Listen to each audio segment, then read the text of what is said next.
Au nom d'Allah, le tout miséricordieux, le très miséricordieux, la louange revient de droit à Allah, le Seigneur des univers, et que l'éloge et le salut soient sur le messager d'Allah, sur sa famille, ses compagnons et tous ses suiveurs avec bienfaisance, jusqu'au jour de rétribution. Ceci dit, ceci est une fatwa importante de l'érudit savant Cheikh Salih ben Fawzan al-Fawzan, qu'Allah le préserve, où il montre que le musulman ne doit pas abandonner la prière. La question: un homme était hospitalisé pendant 20 jours. Doit-il rattraper ou non les prières? La réponse du cheikh: le musulman n'abandonne pas la prière tant qu'il a la raison, qu'il soit dans un hôpital ou autre. Cependant, il prie dans les conditions qu'il a. Allah n'assigne à une âme que la charge qu'elle supporte.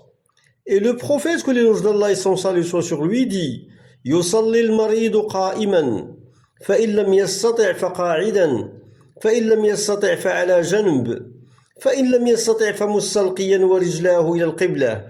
Traduction: le malade prie debout. S'il ne peut pas, il prie assis. S'il ne peut pas encore, il prie sur le côté. Et s'il ne peut pas non plus, il prie tout en étant allongé et que ses pieds soient dirigés vers la Qibla. Fin de citation. Donc, le musulman ne délaisse pas la prière tant qu'il a la raison et il l'accomplit comme il peut. S'il peut se purifier par l'eau, il doit le faire. Et s'il ne peut pas utiliser l'eau, il effectue la purification sèche, at-tayammum, en usant de l'argile. Et il prie et la louange revient à Allah. Et ceci est une erreur qu'il délaissa la prière pendant 10 jours au plus, ne serait-ce que pendant un jour, voire une seule obligation sous prétexte qu'il est malade. Ceci n'est pas permis.